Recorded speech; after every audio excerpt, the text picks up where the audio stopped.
नमस्कार दोस्तों, परमा एजुकेशन के यूट्यूब चैनल पे आप सभी भाई बहनों का स्वागत करते हैं। आज बात करेंगे बाल विकास सीटेट 2020 के बारे में। ठीक है, तो बता दें कि 50 प्रश्न जो करा दिए गए थे, वो जो बचे हुए प्रश्न हैं 20 प्रश्न बचे हुए हैं, उसे आज किया जाएगा। ठीक है, तो याद रखिएगा 20 में से आप लोगों का टारगेट जो रहेगा 15 प्लस रहेगा। तो 15 प्लस से आप लोगों को गलत नहीं करना है। ठीक है, जितना भी अधिक हो सके उतना सही करिएगा। और लास्ट में जो प्रश्न रहेगा, जो 70 यानी जो लास्ट प्रश्न रहेगा 20 में का, उसका उत्तर आप लोगों को कमेंट बॉक्स में देना है और उसके जो आंसर होंगे वो आप लोगों को अगले क्लास में आप लोगों को बता दिए जाएंगे। और उसके साथ किन किन लोगों का सही हुआ है उनका भी बता दिए। आज के जो लास्ट क्लास में रखे गए हैं, जो कल के लाइव टॉप प्रश्न कराए गए थे, ठीक है 13, उसमें से जिन लोगों का सही हुआ है 30वें का, उसका उनके नाम और उनके आंसर लास्ट में बता दिए जाएंगे। ठीक है, तो चलिए देख लेते हैं। यहाँ पे पहला क्या कह रहा है, यहाँ पे कह रहा है कि 51 क्या कह रहा है कि आधार आयु निम्न में से किसके मापन से संबंधित है। जो बालक की आयु है, ठीक है, IQ जो है वो किस आयु के आधार पर मापा जाता है। पहले कह रहा है यहाँ पे व्यक्तित्व, दूसरा कह रहा है रुचि, तीसरा कह रहा है बुद्धि, चौथा कह रहा है कि अवधान। तो यहाँ पे आप लोगों को पता ही होगा कि आधार आयु जो होता है वो IQ से होता है। ठीक है, IQ मापन से संबंधित होता है। अब बताइए IQ मापन किससे संबंधित होता है, तो व्यक्तित्व से होता है, रुचि से होता है, बुद्धि से, या फिर अवधान से। तो राइट आंसर जो यहाँ पे जाएगा हमारा, यहाँ पे बुद्धि के साथ जाएगा। ठीक है, बुद्धि के साथ जाएगा, क्योंकि जो बालक की आयु के जो मापन किया जाता है वो बुद्धि के आधार पर किया जाता है। इसको ईस्टर्न बीने ने दिया था। ठीक है, ईस्टर ने दिया था। और कब दिया था? 1912 में दिया था इसका। ठीक है, जवाब जो होगा इसका प्रयोग कब किया था? 1912 में किया था। और एक बात और बता दें कि जिन भाई बहनों ने अभी तक सब्सक्राइब नहीं किया तो जल्दी से सब्सक्राइब कर लीजिए और साथ ही बेल आइकन का बटन दबा लीजिए। और जैसे ही लाइव आया जाएगा आप लोगों के पास एक नोटिफिकेशन पहुंच जाएगा। ठीक है, तो यहाँ पे चलिए NCERT ने क्या कहा है उसे भी देख लेते हैं। देखिए NCERT ने कहा है कि बुद्धि आधार आयु व वास्तविक आयु की समानीकरण वो बहुबुद्धि ज्ञात की जाती है। इसका सूत्र जो होता है बुद्धि लब्धि आधार बराबर आधार आयु 100 वास्तविक आयु होती है। यानी इसका कहने का मतलब 100 वास्तविक आयु से ये है कि बुद्धि जो होती है, बुद्धि के 100% IQ मापन का जो प्रयोग किया था विलियम स्टर्न ने 1912 में किया था। ठीक है, याद रखिएगा 1912 में किया था। ठीक है, तो चलिए देख लेते हैं यहाँ पे हमारा 52वां क्या कह रहा है। यहाँ पे 52 प्रश्न हमारा क्या कह रहा है। यहाँ पे ये कह रहा है कि शिक्षक द्वारा कक्षा में डांट पड़ने पर छात्र यदि आकर अपनी छोटी बहन पर गुस्सा इजहार करता है तो उसका किसका उदाहरण हो सकता है। कह रहा है कि अगर एक शिक्षक एक छात्र को डांट देता है और वहाँ पे वो क्या करता है, विद्यालय से आकर अपनी छोटी बहन को डांटने लगता है। ठीक है, यानी क्लास का गुस्सा आकर वो घर में उतारता है। ठीक है, तो उसे क्या कहा जाता है, वो इजहार करता है। तो ये किससे संबंधित, ये किसका उदाहरण हो सकता है। पहला कह रहा है कि उदात्तीकरण, दूसरा कह रहा है विस्थापन, और तीसरा कह रहा है कि रूपांतरण, और चौथा कह रहा है कि प्रतिक्रिया है। ठीक है, प्रतिक्रिया निर्माण का। तो ठीक है, इसका राइट आंसर जल्दी से बताइए आप लोग, इसका राइट आंसर क्या होगा। पहला होगा, दूसरा होगा, तीसरा या फिर चौथा। तो राइट आंसर जल्दी से बताइए, कमेंट बॉक्स में देख लेते हैं। तो कमेंट बॉक्स में यहाँ पे देखिए राइट आंसर जो जाएगा आपका, यहाँ पे जो जाएगा, यहाँ पे दूसरे के साथ जाएगा। विस्थापन होता है यानी एक जगह से आकर दूसरे जगह उतार देना। ठीक है, क्या होता है, एक कार्य को यानी यहाँ पे बालक जो होता है कक्षा के जो होता है अपना गुस्सा विद्यालय में घर पे आके जो होता है इजहार कर देता है। ठीक है, इजहार कर देता है, जिसका कारण होता है विस्थापन करता है, यानी एक स्थान से दूसरे स्थान पे ले जाता है। ठीक है, तो यहाँ पे जो राइट आंसर जाएगा हमारा, यहाँ पे दूसरे के साथ जाएगा। रूपांतरण यानी मोड़ देना, प्रतिक्रिया निर्माण यानी प्रतिक्रिया नहीं दे रहा है। ठीक है, वो क्या कर रहा है, अपनी गुस्सा का इजहार कर रहा है। ठीक है, तो राइट आंसर यहाँ पे हमारा जो जाएगा, यहाँ पे दूसरे के साथ जाएगा। आइए NCERT ने क्या कहा है उसे भी देख लेते हैं।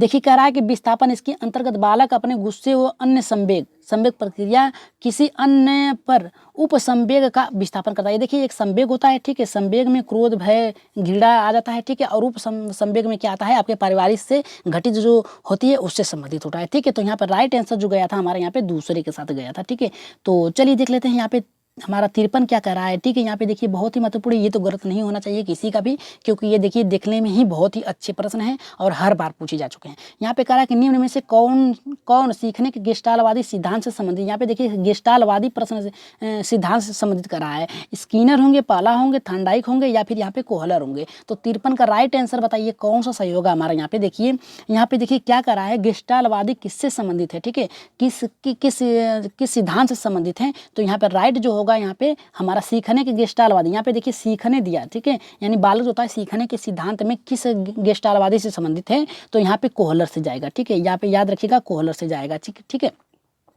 इसमें क्या होता है आप लोगों को पता ही होगा कि एक सुल्तान नामक बंधन होता है। ठीक है, वो किस प्रकार से सीख लेता है अपनी समस्याओं को हल करना। ठीक है, तो यहाँ पे सीखने के गेस्टालवादी सिद्धांत कोहलर से जाएगा। ठीक है, NCERT ने क्या कहा है उसे भी हम लोग देख लेते हैं। ठीक है, तो चलिए देख लेते हैं NCERT ने क्या कहा है।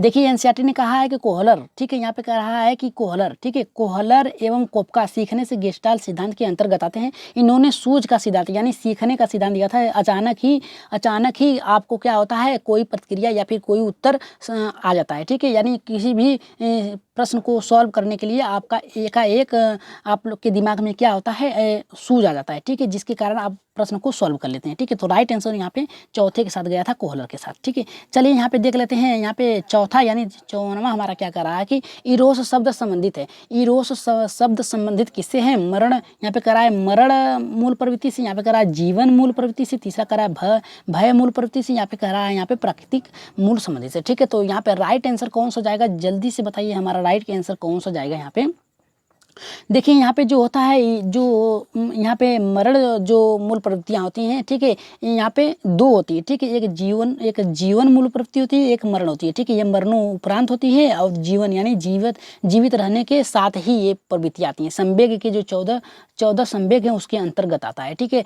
तो यहाँ पे राइट आंसर जो जाएगा हमारे यहाँ पे दूसरे के साथ जाएगा। देख लेते हैं इसके उदाहरण में क्या कहा है एनसीईआरटी ने।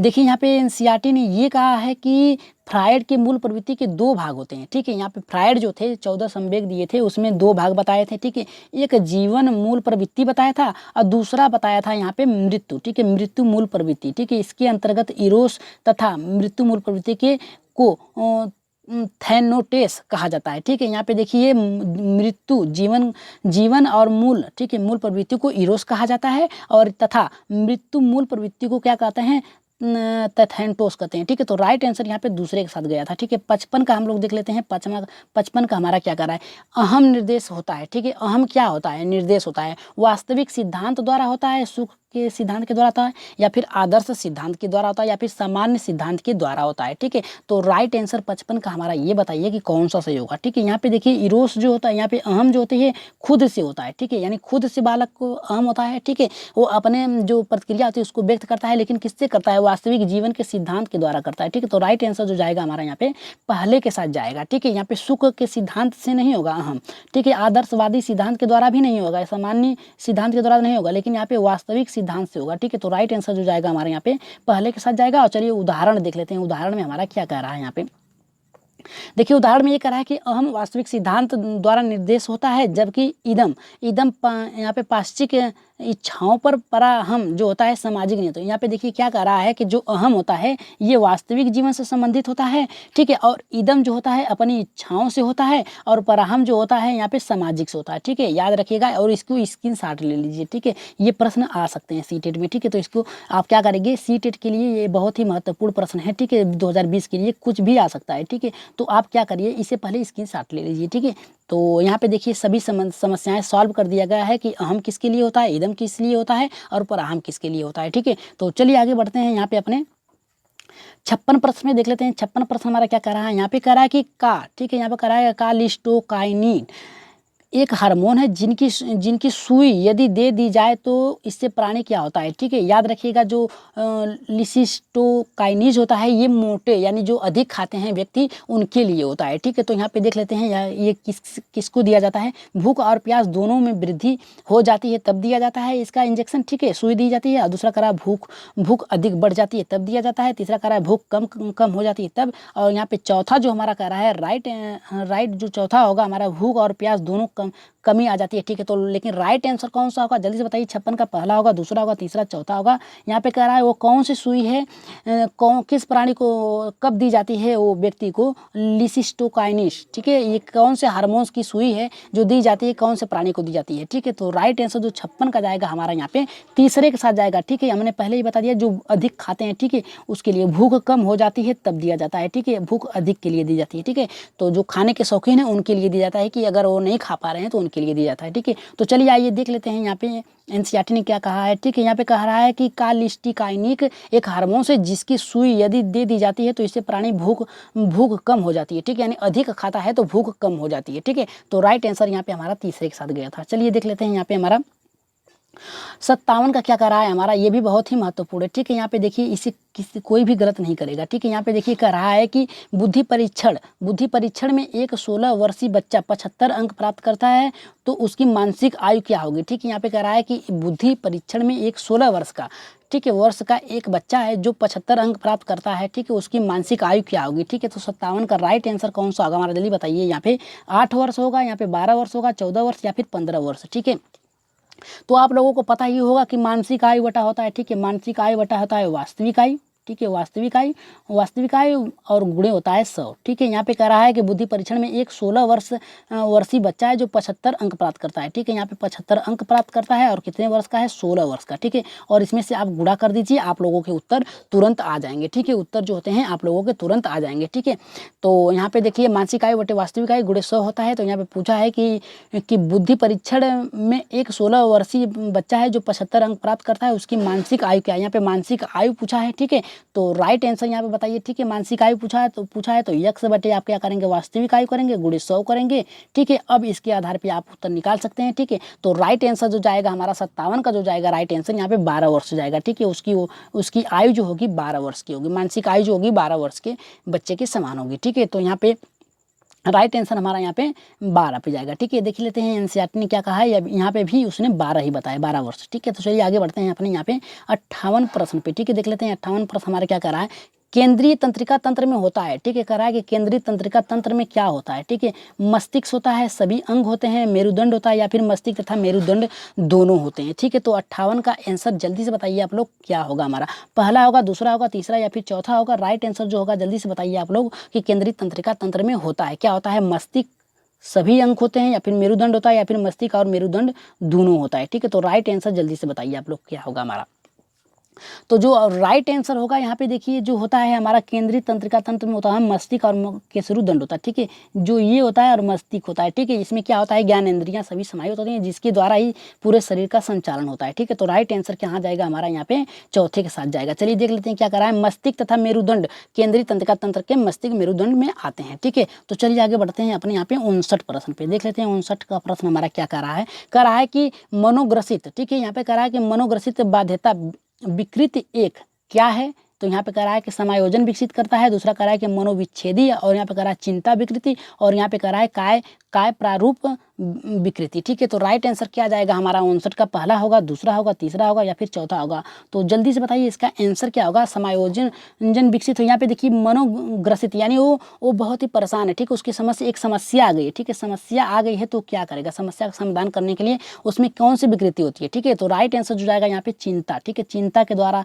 अगर समस्या है तो चिंता उसमें स्वाभाविक ही आएगा। ठीक है, मनोग्रसित है तो किससे ग्रसित है, ठीक है, वो चिंता ग्रसित है। ठीक है, तो यहाँ पे राइट आंसर हमारा तीसरे के साथ जाएगा। ठीक है, तो चलिए देख लेते हैं यहाँ पे क्या कर रहा है, यहाँ पे थोड़ा बड़ा है लेकिन इसको हम लोग जान लेंगे। ठीक है, ये कह रहा है कि मनोग्रस्तता, ठीक है, एक ऐसी अवस्था है जिसमें रोगी बार बार किसी भी अतार्किक एवं असंगत विचारों को न चाहते हुए भी मन में दोहराते रहता है। रोगी ऐसे विचार की अहमता, ठीक है, अहमता, संगता एवं तार्किकता स्वरूप करता है। ठीक है, तो ऐसे व्यक्ति जो होते हैं विचारों के अर्थहीनता, असंगता और अतार्किक स्वरूप को भली भांति समझता है और इसे छुटकारा भी पाना चाहता है, परंतु वह लाचार रहता है और विचार बार बार उसके मन में आकर उसे मानसिक अशांति उत्पन्न करता है तथा अतः वह एक चिंता का विकृति होता है। ठीक है, सीधे सीधे यहाँ पे कह रहा है कि मनोग्रस्तता एक ऐसी अवस्था है जिसमें क्या होता है, रोगी जो होता है बार बार दोहराते रहता है अंतर क्रिया को। ठीक है, वो चाहता है उसका निवारण भी, लेकिन क्या करता है, चाहकर भी उसके मन में वो परेशानियां आती रहती है। क्या करता है, वो चिंता करता है। ठीक है, चलिए देख लेते हैं यहाँ पे हमारा 60 क्या कह रहा है। ठीक है, बहुत ही महत्वपूर्ण है। यहाँ पे कह रहा है कि सामूहिक अचेतन का यहाँ पे का संप्रत्यय द्वारा दिया जाता है। किसके संप्रत्यय द्वारा दिया जाता है, अचेतन का। पहला खरा स्किनर के द्वारा दिया गया है, पावलोव के, फ्रायड के, युंग के। तो राइट आंसर 60 का जल्दी से बताइए कि 60 का राइट आंसर कौन सा होगा हमारा यहाँ पे। तो 60 का यहाँ पे देखिए सामूहिक अचेतन का संप्रत्यय द्वारा विकसित किया गया था, किसके द्वारा, युंग के द्वारा किया गया था। ठीक है, राइट आंसर जो जाएगा हमारा यहाँ पे युंग के द्वारा जाएगा। ठीक है, आप लोग कमेंट जल्दी जल्दी करते चलिएगा। ठीक है, क्योंकि बहुत ही अच्छे प्रश्न आएंगे। ठीक है, कमेंट और सभी लोग करते चलिए। ठीक है, और सभी लोग एक बार लाइक कर दीजिए वीडियो को। ठीक है, लाइक कर दीजिए और शेयर कर दीजिए। ठीक है, जल्दी से शेयर कर दीजिए ताकि अधिक से अधिक लोग जुड़ सकें। ठीक है, तो चलिए देख लेते हैं यहाँ पे क्या कर रहा है। देखिए यहाँ पे कह रहा है कि युंग ने अचेतना को दो भागों में बांटा है। पहला व्यक्तिगत अचेतना, दूसरा कह रहा है सामूहिक, यानी समूह में भी अचेतना यानी जागृत करना और व्यक्तिगत, ठीक है, आप खुद से भी कर सकते हैं और समूह में भी कर सकते हैं, ठीक है। तो यहाँ पे राइट आंसर जो गया था हमारा चौथे के युंग के साथ गया था, ठीक है। तो चलिए देख लेते हैं यहाँ पे 61 हमारा क्या कह रहा है। 61 ये कह रहा है कि वह मापनी जिसमें अंतराल के समस्त गुण के साथ परम शून्य भी हो कहलाती है। क्या कहलाती है? यहाँ पे कह रहा है कि वह मापनी, वो कौन सी मापनी है जिसके अंतराल के समस्त गुण के साथ परम शून्य भी हो कहलाता है। क्या कहलाता है? यहाँ पे कह रहा है कि क्रम सूचक मापनी, दूसरा नामित मापनी, तीसरा अंतराल मापनी और चौथा कह रहा है कि अनुपात मापनी, ठीक है। तो राइट आंसर जल्दी से बताइए 61 का हमारा कौन सा होगा। तो 61 का बहुत ही महत्वपूर्ण है, ठीक है। यहाँ पे देखिए कह रहा है कि परम शून्य, ये देखिए 2 बार पूछा जा चुका है यूपी टेट के साथ साथ, ठीक है। सी टेट में भी पूछा जा चुका है, ठीक है।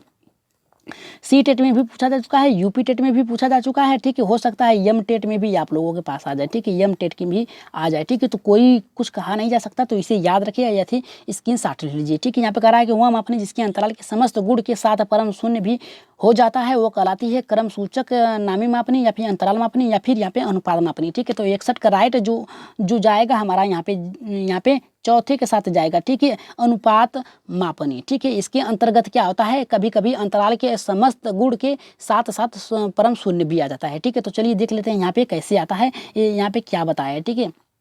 एनसीईआरटी ने कहा है कि अनुपात मापनी मानव व्यवहार की बुद्धि क्षमता के मापने का एक तंत्र है जिसमें अंतराल मापनी के समस्त गुणों के साथ परम शून्य भी आता है, ठीक है।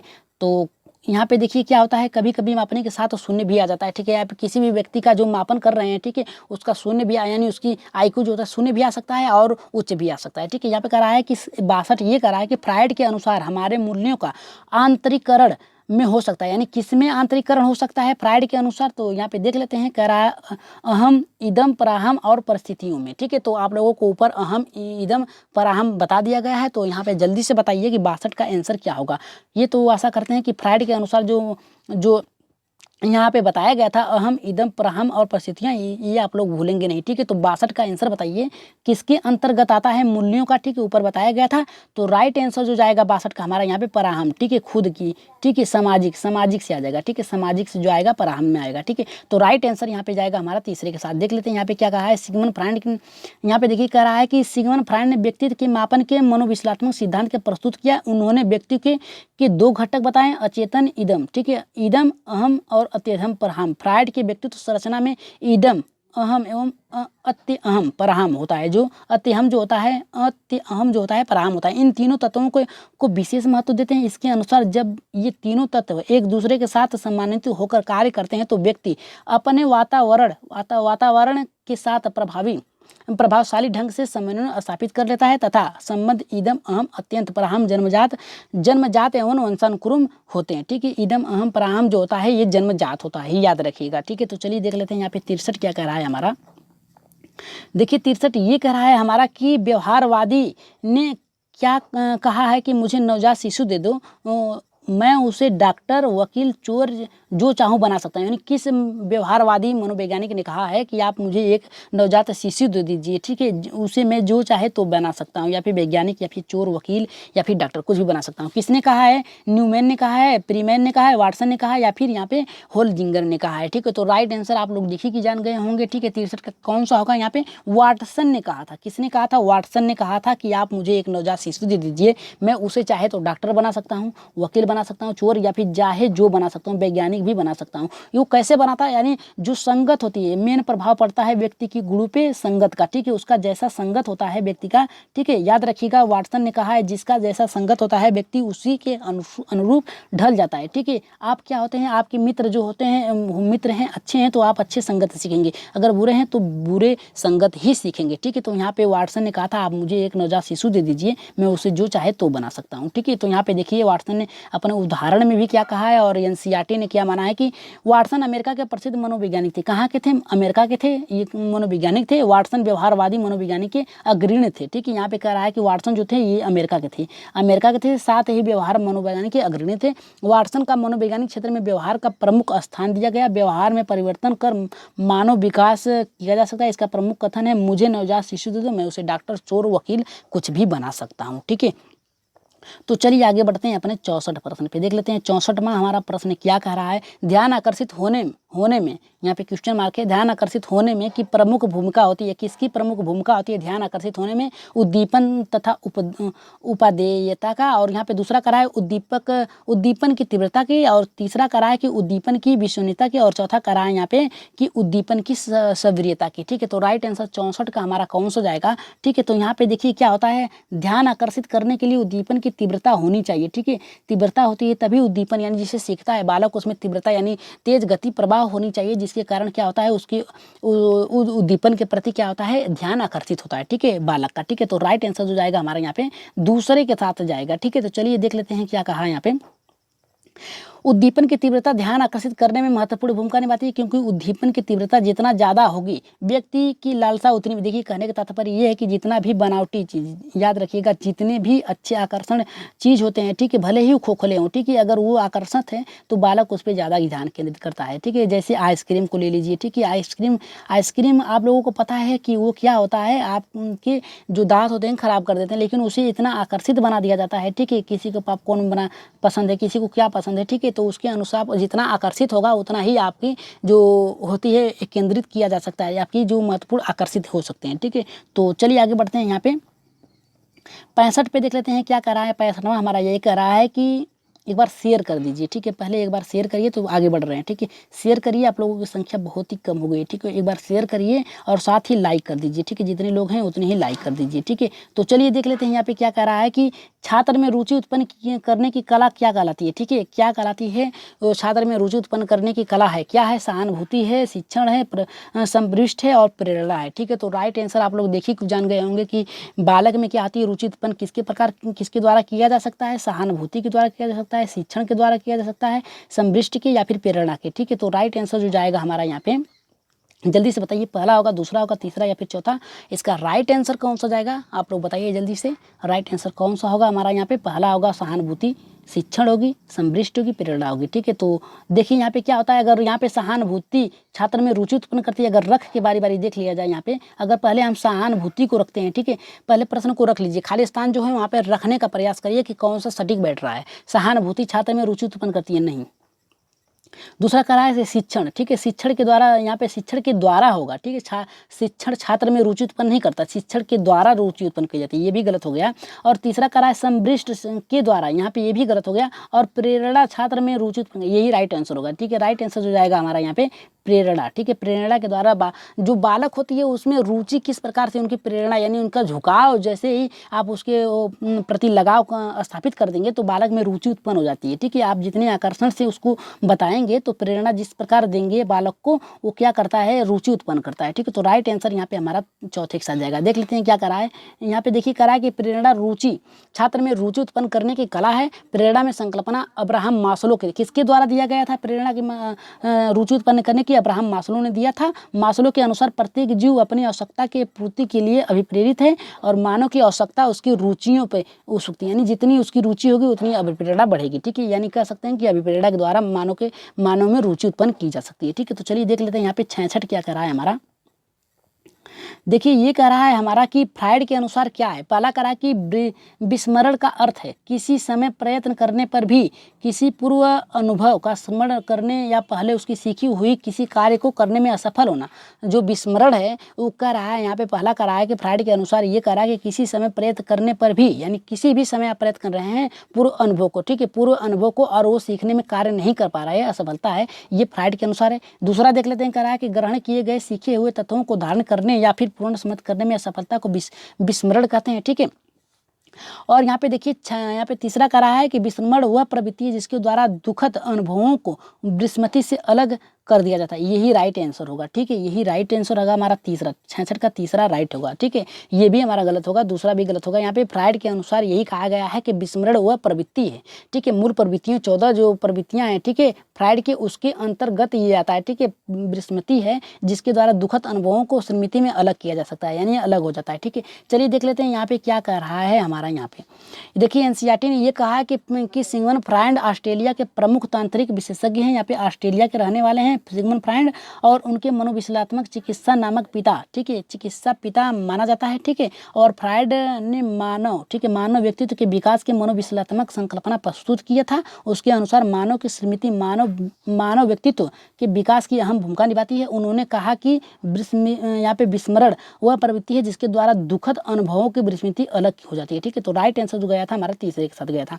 अब देख लेते हैं यहाँ पे 67 क्या कह रहा है। यहाँ पे SOR किसके द्वारा प्रस्तावित किया गया था, ठीक है। ये देखिए आप लोगों को क्या होता है, किस प्रकार से प्रश्न आप लोगों को फंसाता है और ये स्टार किस प्रकार से मिलता है। सभी को इस पे आंसर ऐसे ही प्रश्न देखिए, सभी को प्रश्न कैसे सभी को एक एक अंक मिल जाते हैं, ठीक है। इसलिए रखा गया है इसमें, ताकि आप लोगों को ये पता चले कि आपका उत्तर जो जा रहा है वो गलत भी हो सकता है, सही भी हो सकता है, ठीक है। तो चलिए देख लेते हैं किसका किसका ये सही होता है। कह रहा है कि SOR किसके द्वारा प्रस्तावित किया गया था, कोपका के द्वारा प्रस्तावित किया गया था, वाटसन के द्वारा, कोहलर के द्वारा, या फिर गेस्टाल्टवादी के द्वारा, ठीक है। तो राइट आंसर जल्दी से बताइए, पहला होगा, दूसरा होगा, तीसरा होगा, या फिर चौथा। तो जल्दी से बताइए 67 का राइट आंसर कौन सा होगा। और आंसर बताने के साथ साथ एक बार शेयर करिए, फिर करिए, ठीक है, अपने अपने ग्रुपों में शेयर करिए, ठीक है। और शेयर करने के साथ साथ सब्सक्राइब कर लीजिए। जिन भाई बहनों ने अभी सब्सक्राइब नहीं किया तो जल्दी से सब्सक्राइब कर लीजिए, ठीक है। और देख लीजिए यहाँ पे आंसर क्या होगा, पहला होगा, दूसरा होगा, तीसरा होगा, या फिर चौथा होगा। तो राइट आंसर जो जाएगा ना ही हमारा यहाँ पे पहला होगा, ना ही दूसरा होगा, ना ही तीसरा होगा, ना ही चौथा होगा। इस पे सभी लोगों को अंक मिलेंगे बराबर, ठीक है, एक अंक सभी लोगों को मिलेंगे, ठीक है। याद रखिएगा ये फंसाने का तरीका होता है। ये इसी तरह प्रश्न बदल दिए जाते हैं और आंसर कोई नहीं होता है, ठीक है। तो आप कोई भी टिक मार के आएंगे ऐसे प्रश्नों में, कोई भी आप प्रश्न टिक मार के आएंगे पेपर में, तो आप लोगों को 1 नंबर कॉमन, ठीक है, मिलेंगे सभी लोगों को, ठीक है। आइए देख लेते हैं इससे किसने प्रस्तावित किया था, ठीक है। देख लीजिए यहाँ पे क्या करा है, यहाँ पे करा SOR, ठीक है। यह अमेरिका वैज्ञानिक वुडवर्थ के द्वारा प्रस्तावित किया गया था। किसके द्वारा प्रस्तावित किया गया था, वुडवर्थ के द्वारा प्रस्तावित किया। ये संकल्पना अधिगम के क्षेत्र में उद्दीपन अनुक्रिया के लिए विकल्प में कोई सही उत्तर नहीं है, ठीक है। यानी जो ऊपर उद्दीपन अनुक्रिया की जो प्रश्न पूछा गया था, ठीक है, SOR, ठीक है, तो उद्दीपक अनुक्रिया है उसके विकल्प में कोई उत्तर सही नहीं है, ठीक है। तो यहाँ पे सभी लोगों को बराबर आंसर मिलेंगे, ठीक है। तो चलिए देख लेते हैं आगे क्या करा है। यहाँ पे कह रहा है, यहाँ पे 68 क्या कह रहा है, हमारा ध्यान को केंद्रित करने की आंतरिक दशा है, क्या है यहाँ पे, नवीनता है, अवधि है, रुचि है, आकार है, ठीक है। तो राइट आंसर जल्दी से बताइए कि ध्यान को केंद्रित करने की आंतरिक दशा है, नवीनता है, अवधि है, रुचि है, आकार है। तो इसका राइट आंसर जल्दी से बताइए आप लोग कौन सा होगा 68 का, ठीक है। तो राइट आंसर जो जाएगा यहाँ पे हमारा पहले के साथ जाएगा, दूसरे के साथ जाएगा, तीसरे के साथ, चौथे के साथ। जल्दी से बताइए आप लोग कौन से प्रश्न पे जा रहे हैं, ठीक है। राइट आंसर कौन सा होगा, तो राइट आंसर जो हमारा 68 का जाएगा यहाँ पे तीसरे के साथ जाएगा। किसके साथ जाएगा, तीसरे, रुचि, ठीक है। ध्यान केंद्रित करने की आंतरिक दशा रुचि है, ठीक है। रुचि आपकी जिसमें रहेगा उसी के प्रकार, उसी के समझ से आप लोग क्या करेंगे, ध्यान आकर्षित होता है, ठीक है, ध्यान केंद्रित होता है, ठीक है। चलिए देख लेते हैं NCERT ने क्या कहा है, ठीक है। यहाँ पे कह रहा है कि ध्यान केंद्रित करने की आंतरिक दशा रुचि होती है। किसी विषय वस्तु की जितनी अधिक ध्यान और रुचि होगी उद्दीपन उतनी ही तीव्रता से होती है। यानी कहने का तात्पर्य ये है कि आपका ध्यान जितने ही रुचि आप किसी वस्तु में ले रहे हैं, ठीक है, ध्यान रहेगा, केंद्रित ध्यान रहेगा, आपकी रुचि उतनी ही बढ़ेगी, ठीक है। तो चलिए आगे बढ़ते हैं यहाँ पे 59 प्रश्न पे, ठीक है। देख लेते हैं यहाँ पे 69वां प्रश्न क्या कह रहा है कि एक परिस्थिति में अर्जित ज्ञान दूसरी परिस्थिति में उपयोग कहलाता है, ठीक है। यानी कह रहा है कि आपने कोई ज्ञान प्राप्त किया है और उस ज्ञान को आप दूसरी स्थिति में प्रयोग करना चाहते हैं, ठीक है, तो उसे क्या कहा जाता है, सीखने का स्थानांतरण कहलाता है। यहाँ पे दूसरा कह रहा है सीखने की विधियाँ कहलाता है, सीखने में पठार, सीखने में रुचि, ठीक है। तो राइट आंसर कौन सा होगा हमारा यहाँ पे, पहला, दूसरा, तीसरा, चौथा, ठीक है। यहाँ पे कह रहा है एक परिस्थिति है और दूसरे परिस्थिति में जा रहा है, ठीक है। तो एक परिस्थिति से दूसरे परिस्थिति में जाना क्या कराता है, हमारा स्थानांतरण कहलाता है, ठीक है। तो राइट आंसर जो जाएगा यहाँ पे हमारा, यहाँ पे सर जी जाएगा हमारा यहाँ पे पहले के साथ जाएगा, ठीक है। तो चलिए देख लेते हैं यहाँ पे क्या कहा है। देखिए यहाँ पे कहा है कि एक परिस्थिति में अर्जित ज्ञान का दूसरी परिस्थिति में ज्ञान को प्रयोग सीखने में स्थानांतरण कराता है। अधिगम प्रक्रिया के द्वारा ये सीखा जाता है कि मानव अपने व्यवहार जीवन के साथ किसी प्रकार के स्वयं समायोजित कर सकता है। इसी प्रक्रिया में ज्ञान का स्थानांतर, सीखने का स्थानांतर का विकास होता है। जैसे शिक्षक द्वारा अपने कक्ष में अधिगम प्रक्रिया के द्वारा पढ़ाया जाता है तथा बच्चे उसे ग्रहण करते हैं और ज्ञान में स्थानांतरण करते हैं, ठीक है। तो राइट आंसर हमारा यहाँ पे पहले के साथ गया था, ठीक है। और यहाँ पे 70 का आंसर आप लोगों को बताना है, ठीक है। 70 का जो आंसर है आपलोगों को बताना है। तो चलिए देख लेते हैं क्या कह रहा है 70 का हमारा। कह रहा है यहाँ पे, कह रहा है कि अनुभव द्वारा व्यवहार में परिवर्तन क्या कहलाता है। ठीक है, बहुत ही आसान प्रश्न है और इसका आंसर आप लोगों को कमेंट बॉक्स में देना है और सभी लोगों को कमेंट बॉक्स में देना है। कब देना है? जैसे ही लाइव क्लास खत्म होगी तो एक बार वीडियो ओपन करके 70 का आंसर आप लोगों को देना है। ठीक है, कमेंट बॉक्स में। ठीक है, तो यहाँ पे कह रहा है कि अनुभव द्वारा व्यवहार में परिवर्तन क्या कहलाता है? सीखना, स्मृति, प्रेरणा और चिंतन। ठीक है, तो राइट आंसर यहाँ पे जल्दी से बताइएगा। हमारा पहला होगा, दूसरा होगा, तीसरा होगा या फिर चौथा होगा। ठीक है, तो 70 अनुभव द्वारा व्यवहार में परिवर्तन क्या कहलाता है। ठीक है, तो 70 का आंसर आप लोग कमेंट बॉक्स में जरूर दीजिएगा। ठीक है, और आज के प्रश्न कैसे लगे एक बार जरूर कमेंट बॉक्स में बताइएगा। और सॉरी, यहाँ पे आप लोगों के जो उत्तर, यहाँ पे जो उत्तर बताए गए थे आप लोगों के द्वारा, उसे भी बता दिया जा रहा है। ठीक है, देख लेते हैं यहाँ पे क्या कर रहा है। यहाँ पे देखिए, सॉरी, यहाँ पे देखिए, यहाँ पे किन किन लोगों का उत्तर सही हुआ था। ठीक है, तो चलिए देख लेते हैं यहाँ पे किन किन लोगों का यहाँ पे 30वां सही हुआ था उत्तर। ठीक है, तो यहाँ पे देखिए पहला है संजय बाबू जी। ठीक है, इन्होंने कहा है ब्लू व्हेल सबसे बड़ी स्तनधारी है। ठीक है, और यहाँ पे देखिए गुलशन कनौजा जी ने कहा है यहाँ पे कि welcome sir, thank you, help me with video. ठीक है, यहाँ पे थैंक यू। और यहाँ पे देखिए कह रहा है, यहाँ पे जो वंदना कनौजा जी हैं ये कह रहे हैं कि 30वें का जो आंसर होगा ईमेल होगा सर जी। ठीक है, very nice class sir, useful video. ठीक है, थैंक यू। और यहाँ पे देखिए संजय बाबू जी ने बताया है कि 30वें का जो आंसर होगा वो इनमेल होगा। ठीक है, इनेमल होगा। ठीक है, एनिमल। ठीक है, जो प्रश्न पूछा गया था 30वें का उसका आंसर इन्होंने बताया। ठीक है, और यहाँ पे देखिए टिकटॉक रीति ने कहा है कि thank you sir, very nice class, useful, thank you. और यहाँ पे पूजा जी ने बताया है कि एनिमल राइट होगा सर जी, ये भी सही है। और यहाँ पे देख लेते हैं आगे यहाँ पे देखिए इन्होंने बताया कि सरिता जी ने कहा कि 30वें का पहला सही होगा। ठीक है, यानी एनिमल होगा। ठीक है, ये भी इनका भी सही है। और यहाँ पे देखिए इन्होंने कहा है कि पूजा सिंह ने कहा है कि 30A एनिमल होगा। ठीक है, right answer, nice video sir और वेरी हेल्पफुल वीडियो सर जी। सर मैराथन क्लास ईवीएस की चला दी और आप लोगों को चलाया गया था, रात में 9 बजे चलाया गया था। ठीक है, 9 बजे चलाया गया था। अगर नहीं देखे हैं मैराथन वीडियो तो ईवीएस का देख लीजिए। और आगे देख लेते हैं किन किन लोगों का और भी उत्तर आया है। तो इनका बता ही दिए कि इनका भी सही आया है और इनका भी सही आया है।